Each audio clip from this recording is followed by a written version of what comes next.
weird. You got a nice one of the That one was good. So I went back and I'm gonna have you guys look this up on the internet, but I decided I got the price of going to cover it, so I wanted to put it back in there. So I went back with the slides. So this is gonna be, so what is intrahepatic Inside the liver. biliary? Inside the liver, it's the little. Like something that's not the liver. It's in, intra is gonna be in, then we have prehepatic, which is what? Before. Jaundice, prehepatic jaundice is gonna be followed by what? Blockage of the, before it gets into the liver, Okay, right? could be, but that's kind of. But it's like the portal now? Portal vein What or is it the. usually, what's the main cause of prehepatic jaundice? That's not for. It has to do with bilirubin. Is it too much or too little that causes it? Too much. Too much? Well, not too much. Well, it's because What you're. is the main cause of prehepatic jaundice? Unconjugated or conjugated? It's gonna be unconjugated, right? Because it hasn't got the liver, to get conjugated, it's gotta get the liver first. Okay. Remember that, that's where the conjugation reactions go. So what would cause an increase in bilirubin, which is a breakdown? Hemolysis of red blood cells. Damaging red blood cells getting destroyed before they get. Intrahepatic is gonna be inside the liver, and that can be a bunch of different things. And then what's post-hepatic? After. Oh, that's the obstruction. So this is gonna be intrahepatic. So primary biliary cirrhosis is gonna be what? This is an Autoimmune. autoimmune disease, mainly women between about 40 and 60 years of age. And the part with this, it's got a rapid onset of just hepatocyte destruction. It's really quick, and they get this massive inflammation, and then they just get damage to the liver. Okay? Primary sclerosis, choleitis, is gonna be what? Say that twice. Scarring in the back. This can be scarring of the bile ducts just from chronic inflammation. As they get scarred and they get replaced with fibrotic tissue, what happens to the flow of bile through the cells? It's gonna get obstructed, right? So you're gonna get obstructed flow of bile, right? Secondary biliary cirrhosis is gonna be blockage of the extrabiliary tree, and I'll show you what that is. That's why I wanted to wait on it before. So this is gonna be what? In the bile ducts. Do you remember what the liver looks like inside? Nope. Yeah, how the flow goes through it. I'll look for a picture, and then maybe Friday we'll go into a little bit. Oh, that'd be I'll good. find one. All right, just so you guys have an idea. So this is gonna be scarring in the bile ducts, okay? Secondary biliary cirrhosis is gonna be blockage of the extrabiliary tree. So gallstones. Gallstones are gonna come down, they're gonna block bile, right? Neoplasia of the tree, this could be what? Cancer of what? Cancer of the tree. The Anywhere in branches. there, anywhere in that tree you can get cancer, including the gallbladder, okay? Head of the pancreas or blockage from scarring after surgery. Okay, that's another problem a lot of people don't realize. When you're inside of somebody cutting up and everything, you have the possibility of doing what? Scarring. Scarring inside of there. What else could you get scarred that could cause a problem?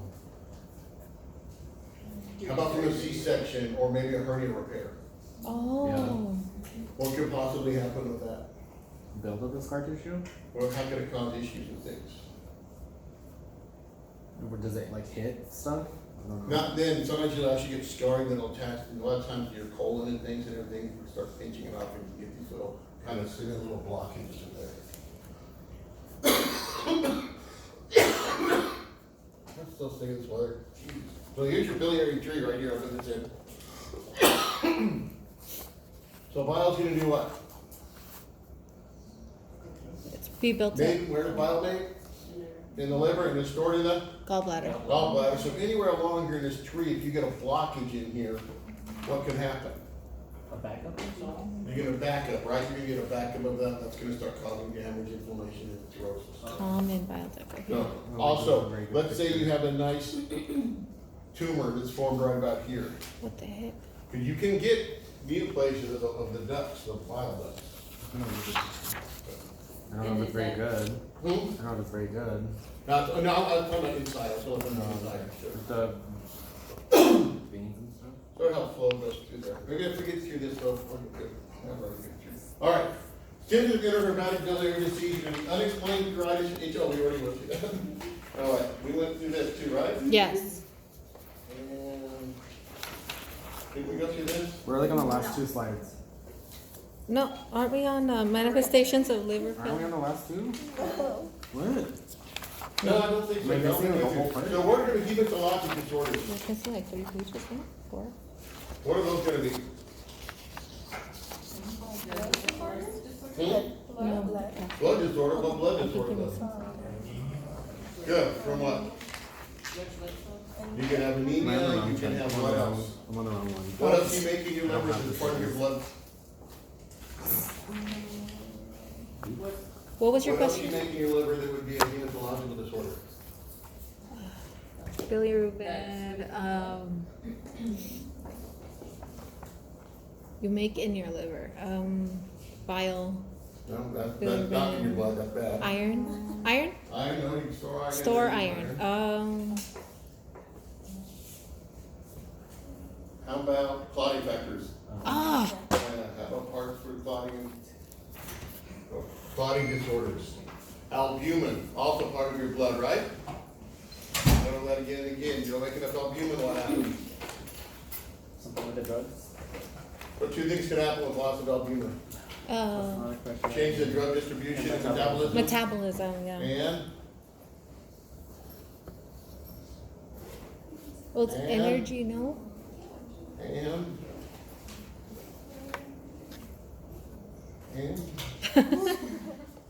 Somebody. Aren't you AP students? What happens if you don't have enough albumin? It's energy. Does it have to do something with energy? Good, it leads to what? It leads to what? Yeah. Loss of colloidal osmotic pressure inside of your blood vessels leads to, Loss of blood volume? nope, you're gonna have, because this will be irrespective of blood volume, it's not perfect. It's gonna lead to what? Edema. Edema. Because So- you can't, all that fluid goes out, Too much in your blood? Or too little Too little. albumin. The fluid goes out and you don't have that osmotic pressure to bring it back in. All right, endocrine disorders, you make hormones, right? Yeah. Which ones in particular? From the liver? Mm-hmm. Was it ADH? Or was that kidneys? That's kidneys. Yeah, dang it. What in particular? Huh? Glycogen, yeah, but glycogen's a string of just sugars, right? What are one of the big hormones? Liver makes a ton of stuff, but one Yeah. in particular. One stat in particular, actually. Your steroid hormones. Cortisol, like, All of them. That means progesterone, testosterone. It doesn't make them. Huh? But it's where cholesterol is. Cholesterol is the precursor. Your liver makes what? Where do you get most of your cholesterol from? Your liver. Your liver makes it. Cholesterol is the precursor molecule for all of your steroid hormones. Don't feel like I'm wrong. No, I'm just like, I didn't know that. Yes, cholesterol, that's why you have to have it. It's the precursor for testosterone, estrogen, androgen, progesterone, your glucocorticoid hormones. So you have to have that. In particular, males who have cirrhotic liver disease start producing much less what? testosterone. Testosterone. It's much more evident in males who have it than in females. Skin disorders. What would a skin disorder? What does the skin have to do with my liver? You The said bile? 18? Yeah. 18? You start getting all these buildable waste products and it builds up in your skin and you start getting pruritus and see? What did I say hepatorenal syndrome was? Liver and kidney? When you start having liver damage, you can also, because of the way you start moving toxins and everything else, it can actually lead to this cascade effect where you start going into renal failure too. So it's a double whammy. That's very, very what? Bad. Okay? I haven't talked about it. We're gonna put it underneath this on another slide. And then what's hepatic encephalopathy? Swelling, super swelling. From what? Liver. Build up. Okay. Oh, from what, like It's why? not flowing properly out. Right, so you get a buildup. In particular, it Of tends fluid. to be what? Which one? Do you know which waste product tends to be a lot? Bile? Well, a lot of these things, not bile so much, it's a lot of the toxins that you can't get rid of. Yeah. So you get to the brain, starts causing swelling in the brain, and that's bad. So a lot of people with really severe liver damage also running having sort of mental issues, not mental pathology, Oh. confusion, stuff like that, loss of memory, change. I want you to put compensated versus uncompensated somewhere. How much liver did I say you have to have? 75%. So you can lose up to 75% of your liver and still be fine, don't have to worry about it. So you need 25%, right? When you reach that, you start having pathology. When you reach that point, the liver can do a couple different things. If it is compensated cirrhosis, that means the liver is still able to function enough to keep you alive and going. That's called compensation, and you really shouldn't have any of these symptoms or signs. If it goes, what turns into what's called an uncompensated liver, that's when it starts losing its function at the very end. So you look at people with severe liver disease, sometimes they'll go through periods of compensation and uncompensation. Okay, for a while, the liver will be fine, they'll even know they have cirrhosis, that would be what? Compensated. Compensation. Patient, has cirrhosis, doesn't know it, Compensated. that would be compensated liver, right? Yes. And then something can trigger it, they don't know what it is sometimes, it could be a little more damage, it could be stress, could be anything else. That'll trigger it, just sort of push it over the edge and it becomes what they call uncompensated. And that's when it starts losing its function. That's when you get in big trouble. All right. What is portal hypertension again? When the portal vein, like it starts to, what's it called? Yes. Okay, what? Constricted, blocked, whatever it is, and you lose blood flow or decrease blood flow through the portal vein. And these are two of the sort of signs of that. What's ascites again? Ugh. Just said this on Monday. Huh? Oh, did you? You said it on Monday. Oh, okay. We went through all these, didn't we? Yes. Ascites is what? What? Abdominal fluid, right? Oh, that's right. Esophageal Those are the vessels. capillaries at the chest or Right, esophagus. the compensatory vessels, the problem is they're very superficial. Big spleen. And what's spleen? Big spleen.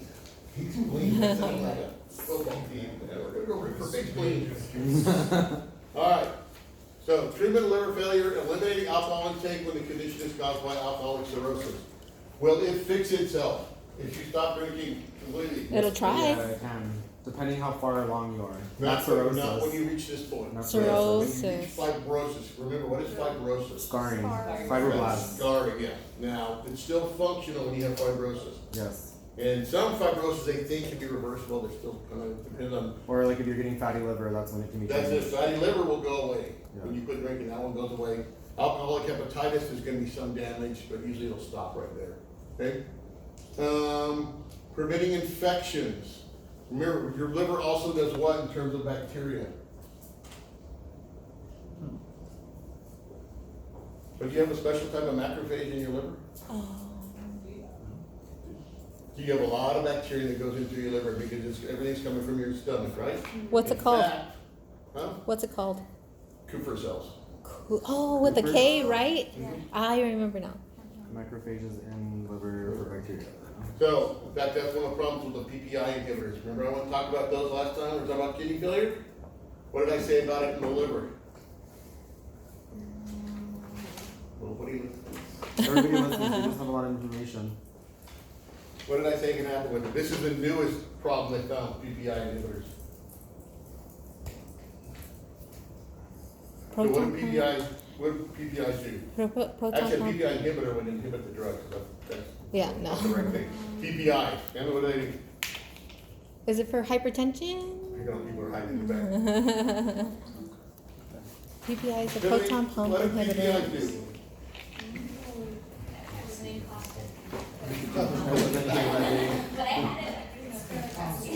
Acid reflux, proton pump inhibitors, okay? Okay. Prilosec, that's the big one, I can't think of the other two. I don't remember, big one. Prilosec, can we know the other two? Zantac? I don't know. No, Zantac an H2 blocker. The three PPIs are Prilosec, Prevacid, and there's one more, I can't think of it. They're the really strong ones, right? Problem is there's a lot of side effects, but what do? They do what? What happens when you take them? They stop the sodium pumps or something? Okay, They turn off the sodium pumps? You turn off the hydrogen pump, Oh, the proton, that's why they call proton pump inhibitors. Remember guys, what is this? When you're writing out anything in biology or chemistry, if you want to look at a proton, how do you write it? You guys will see this in medicine and everywhere else. You should have seen it in AEP. Should have seen it in 1306. Like the short version of it, you mean? What? No, what? No, what is a proton? How do I write a proton up here?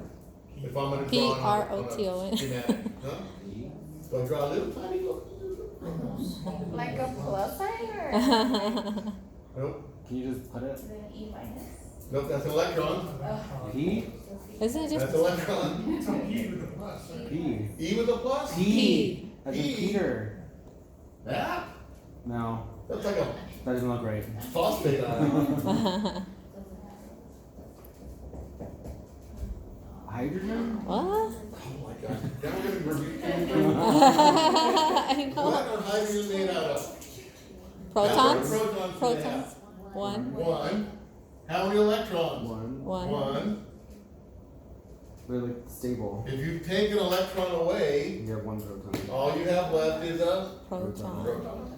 So remember that, when you see H plus anywhere, that's also, they use that for a proton. I haven't seen That's all that that's in left there. when you take an electron. You steal electron from hydrogen, all you got left is a proton, right?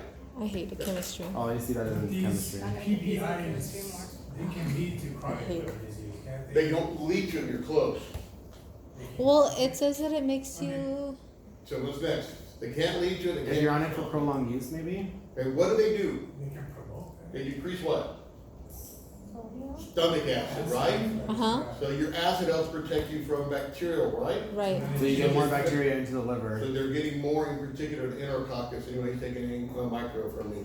Enterococcus is always in your gut, but you keep it in check. Part of it is from the acid in your stomach. So when they're lowering it too much, you're getting too much enterococcus into your. So it changes Gut. the bacteria.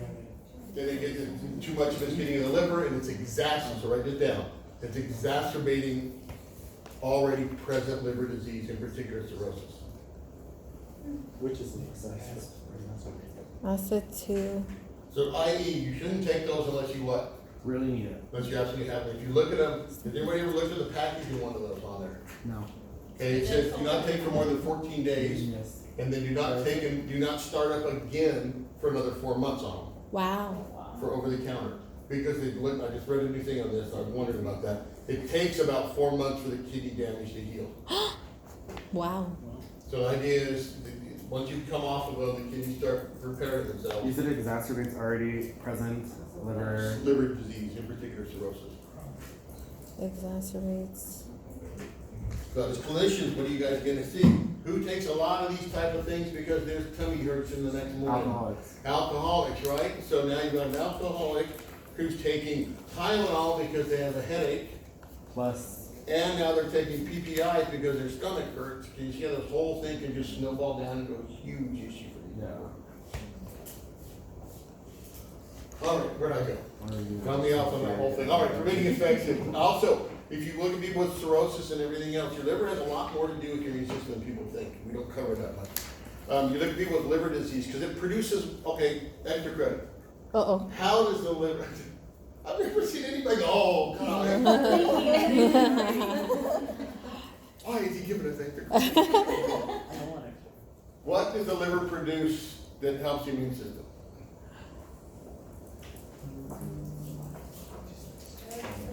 Just going after all these people. What part of your innate immune system? Not gonna be on there, I don't think.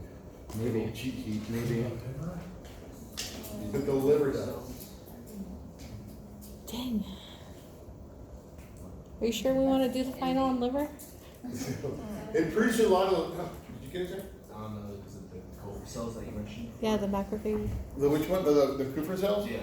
That's part of it, because it gets damaged, the Kupffer cells get damaged, that's part of it. They also make a bunch of those antimicrobial proteins or peptides. Complement, remember complement? I don't even have that. No? Okay, well, complement. And you also have a bunch of these things called antimicrobial peptides, which go around and design to poke holes in the bacteria. So you look at people when you guys get in the What kind of hospitals, peptides did you say? antimicrobial. Oh. You're gonna see that when the people with the cirrhosis, they wanna make sure that they're all caught up on their immunizations, especially things like pneumonia and stuff, right? Providing sufficient carbohydrates and calories to prevent protein breakdown. Because you store what in your liver? Glycogen, right? And everything, and the fats, and you need to be able to regulate that. If you can't, you're gonna switch to protein. Because your cells will start having to use something, right? And you don't sequester protein as much, you sequester the other ones more, right? Correcting fluid electrolyte imbalances, decreasing ammonia production, and this is the big one that gets in the brain. When you get the Ammonia? yeah, when Can- you get the cirrhotic encephalopathy, it's a buildup of ammonia. Can you quickly just, how does it correct fluid and electrolyte imbalances? You're gonna look at changes in well, No, this is treatment. Treatment, yeah, this is treatment. Oh, okay. uh, That's treatment of liver failure. So Yeah, like correct somebody who's fluid liver. alcoholic is highly but how does it dehydrated. affect? Got it. I thought you were saying like the Well, liver well, does that. 'cause a lot of it's gonna be, I just don't wanna keep going back down to human, that's one of them, I'm trying to keep it. And there are other things that the liver produces that help with that, but this Oh. is treatment. Okay, providing sufficient carbohydrates, calories, prevent protein breakdown, correcting fluid electrolyte. When people who are cirrhotic, you don't really give carbs, right? Like it's a low carb diet. Yeah. It's low carb. Look, Moderate protein now? Protein breakdown is like not gluconeogenesis. no, the gluconeogenesis is the other way around, here you're making it from. They probably don't even give them. Protein's gonna be, they always talk in terms of amino acids. You can only give it to them. Right? But that's the problem here, is you have too much buildup, because ammonia comes from breakdown of what? Proteins, Protein. right? So, decreasing ammonia production in the gastrointestinal tract by controlling protein intake. So it's gonna be low protein diet, Okay. not high, not low. Because you wanna do this, you want low protein and you So want you- high what? Carbs. High carb and fats, in particular carbs. I was thinking the kidney, the flip of the kidney. All right, and then the last thing is gonna be what? Liver transplant. Liver transplant. They're also working on a machine called, does everybody know what ECMO is? Anybody heard of ECMO? Extracorporeal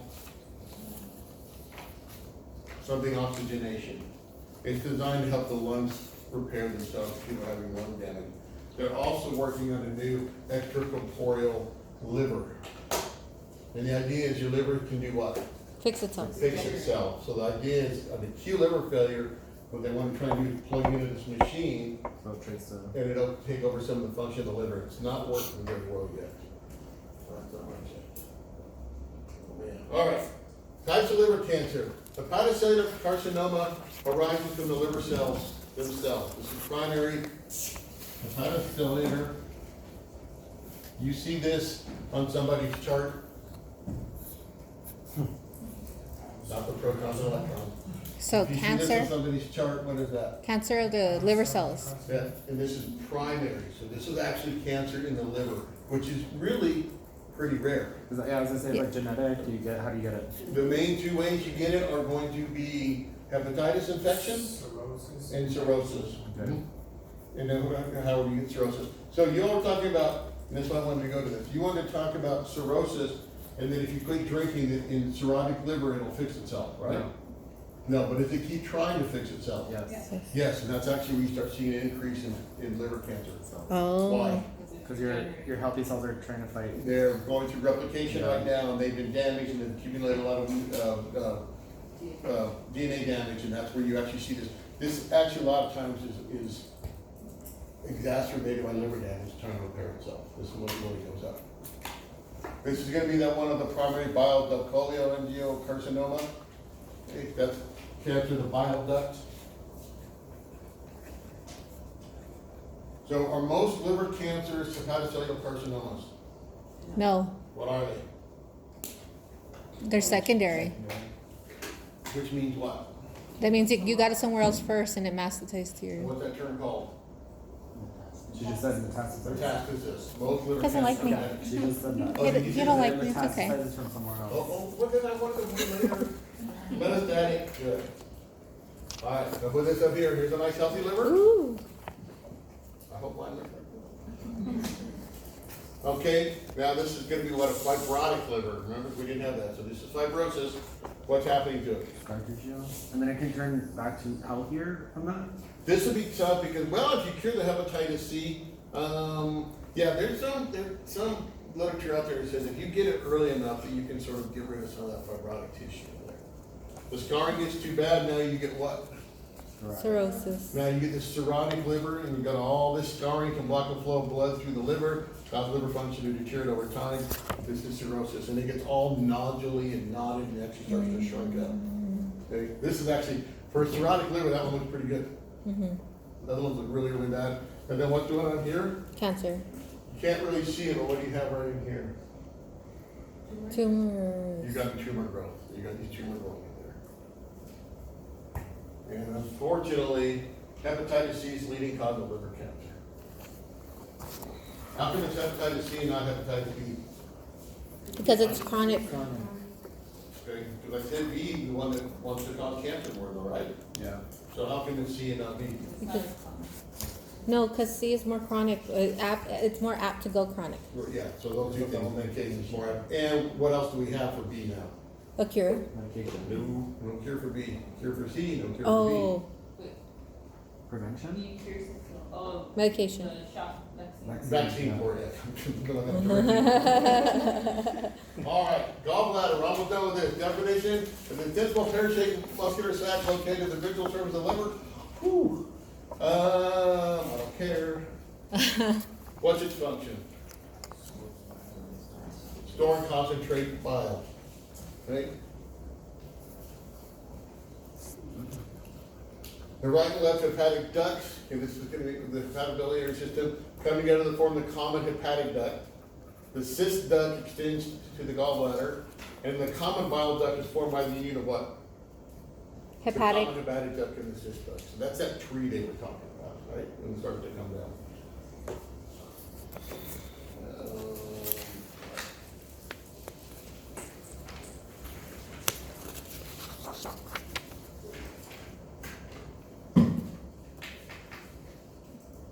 So, gallbladder, what happens?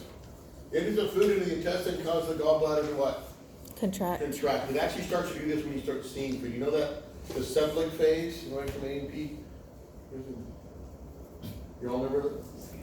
What's the cephalic phase of digestion? Looking, I guess, I'm assuming. Looking. When you see food. And what happens? When you start to salivate. Good. That's actually where you start doing that. So actually, the gallbladder contraction can start even earlier. Okay. Cause contraction is strengthen the bile duct to relax, such the bile stored in the gallbladder gets squeezed in the duodenum. Okay? That was only So one. the Huh? contraction No, comes two. with That's salivation? one, no? No, two. Remember two, you jump back in the nervous system for every little bit. Oh. Remember? What the heck? It's just like one I didn't slide learn of the that. class. I didn't either. It's just like one I think long we're gonna take class. a summer You for always go back to the AP. nervous system. For blood pressure regulation, you go back to the nervous system, right? Yeah. For Reproductive, everything. the cephalic phase, you go back, all the sympathetic and parasympathetic stuff. All right. Two primary factors contribute to the formation of gallstones. Gallstones are what? They're Little calcified crystallization, usually of cholesterol. cholesterol. So the composition, particularly increased cholesterol and the stasis of the bile. So it gets in there and it starts to precipitate out in the gallstone. Okay? And the formation of cholesterol stones is associated with obesity. Is that 100% is that strictly the only time? Yeah, that's why I'm trying to wear a lot of people get gallstones. But it is associated with diet though, Yeah, right? Yeah. So Increased maybe they should have cholesterol. taken that and put diet. Yeah, but it also has to do, it does tend to occur more people with obesity. If obesity's gone up, you've seen an increase in I mean, how many people have heard of gallstones when you were growing up? Oh, growing up? I mean, I know you've heard of them now, Yeah. but you heard them from class and stuff, right? Yeah. How many people did you know that had gallstones? Anybody? Hardly, yeah. Not that many. Now it's becoming more and more common. And there's also what they think the gallstone formation. Hormones, right? Not hormones, what else? It could be from hypercholesteremia, but not necessarily. That's family, familial hypercholesteremia is what? Genetic high cholesterol. Okay? But they think there's a genetic component to gallstone formation because it does tend to run in families, even if there's no other underlying pathology. But both of my parents had their gallbladder failed, which means I'm probably gonna what? Get it out. Gonna have mine. I should just take it out right now. How do you know if you have gallstones? You'll have a weird pain, like a stabbing, and it goes How do you find out? If you want to test, what's an the attack, like a what's a gallstone. certain test for if you have gallstones and a blockage? There's a Not test. going to the doctor. Oh, you can do it at home? Yeah. Isn't it like a Isn't it kind of like a push test or something? A home gallstone test? Oh God. No. You go out to them, have a nice, big, giant, fatty meal, and then bile does what? Emulsifies fat, so the fattier the meal, the more bile your gallbladder is gonna excrete in there, so you go out and you have a big fatty meal, and about 30 minutes later, you've got that nice big sharp shooting pain right about here, you got gallstones. It's almost diagnostic, you got it every time. What shark? You sound like you've done that before. That's what my dad, said, going to get like that, so I'm gonna go check this out, you would have a big old deal, oh yeah, I got gallstones. All right, so coleolithus is gallstones, What the? Lithiasis? coleolithiasis are stones in the bile ducts, okay? Oh, that sounds more painful. Yeah. Inflammation of the gallbladder, and then inflammation of the common bile duct. These are just some, I'm probably even that on there. Or gallbladder. But so the CHOLA goes with bile. Coleolithus this Something is about what? bile, right? Stones, right? And this is referring to the gallbladder. Oh, Because gallbladder. isn't the hormone that signals the gallbladder cholecystitis? Yeah. Coleo, what is it? You guys just had a test on it. Oh, y'all just had a test on it. I don't know who you're Not looking me. at. I don't know who he's looking at. I'm not taking your class. All right. Ooh, Ouch. that's a lot. Is that like common Yeah. when people get their gallbladders out? Because when you get a stone, it doesn't go anywhere. No. And if you make another stone, and you're like a little kid, a little pouch out there collecting what? Stones. Would this be people who just have like very bad diets, like Yeah. or just naturally high There's a cholesterol? genetic component for sure. Yeah. It's high cholesterol, obesity, things like that. And there's also, sometimes they don't even really know. Is that many stones common? No, these are bad. I mean, this is bad. Another question. Well, now you know how you move the bile in that thing, right? Another question. Why don't they just like try to pull the stones out? Why do they always take the gallbladder every It's single just time? easier just to take the gallbladder out. You don't want the inflammation, anything else. Do you really need your gallbladder? Kinda like if you want to eat whatever you want. Anybody know anybody without their gallbladder? I do, but my cousin has a lot of problems because of it. Really? Most people Yeah. are not too bad. Some people have trouble with fatty meals. Yeah. Like to eat a fatty meal and they're like, you don't want to be too far from the bathroom. But some people, their liver just takes over the function. Yeah, she's having problems with her liver. And most people don't really have too much trouble with it. So. Don't they normally pass them? Like if they have like one or two? I think if they can get out through the duct and everything they can, but once they start getting too big and they can't get out the duct, they'll just kind of sit in there for a while. And they don't cause problems unless they start what? Multiplying? No, if you got a couple of them floating They around, start going, trying to a couple of them floating around your gallbladder, they're just sitting in there. If they don't start blocking the duct, then they're going to cause a problem. So sometimes people, this is a lot, but sometimes people have an awful lot. That's like a non-functioning gallbladder. Yeah, I would think this one front of that. It looks like a stuffed red bell pepper to me. Ew. All right. One other thing. What is one more pathology of the gallbladder? What do you mean by pathology? Like, what does it do? What's another? So we talked about gallstones, right? Mm-hmm. So when you're saying that the contraction causes salivation, is that for the gallbladder? No. Oh, The septic phase, you also start getting ready to secrete. Bile. Remember, the septic phase kind of gets everything, all of your stuff, sort of like, oh, here comes. Get going. What is another potential? Gallbladder didn't do much, right? Mm-hmm. You can't get colitis, which is what? Colitis? Inflammation of the gallbladder, and that can happen secondarily to gallstones and everything else. That's not what I'm talking about. What is another possible pathology of the gallbladder? They can get infected, right? It would have, you can get any, a lot of times it also stores a lot of things like Listeria likes to get in here, Salmonella typhi likes to get in here and hang outside the gallbladder. But so not infection, you can get an infection, yeah. But that's not what I'm talking about. Can you give us a hint? Hint? Mm. Ah. What are some other pathologies? So infection, blockage, Gallstone blockage. inflammation, all those tie together. You get cancer? Cancer? You can actually get cancer of the What? gallbladder. And it is relatively, it's rare, not relatively, it is rare, but it's, yeah, see, that's how rare it is, but it's really, really what? Bad. Because one is another one of those cancers, you usually don't find out you have it until it's too late. Gallbladder cancer. It's one you hardly ever hear of. I thought you could live without a gallbladder, so why would you? Because It's it's rare. metastasized. It's usually metastasized by the time you find out. So you it's have it. spread. Yeah, it's like those like pancreatic cancer. You can technically, can you live without your pancreas? Yes. Yeah. Yeah. Yeah. So I can take your pancreas out? Yeah. You sure? Yeah, because when people get in accidents and they pull it What do out. you have to do if you take your pancreas out? Well, not you take it out, don't do that. What happens if you lose your pancreas? You Um, gonna give up? you have to be very careful with the way you eat and stuff, right? You're instantly a type 1 diabetic. Yeah. Right? Yeah. So you're insulin dependent diabetic, and you have to take digestive enzymes. It's really bad. But the problem with pancreatic cancer is, again, same thing with the gall cancer. Is by the time you detected it, because you think these are all buried up underneath your spleen and your liver and stuff, it's usually metastasized. Oh. And it doesn't respond real well to chemo. So. You guys managed to drag me through the whole chapter again. Told you we weren't gonna finish, so. All right, pancreatic secretions contain proteolytic enzymes that break down dietary what? Proteins. Secretions of pancreatic amylases break down starch. And lipases break down fats. Okay, good. Pancreatic enzymes are secreted in the inactive form because why? Can activate the intestine. Why go through all this trouble?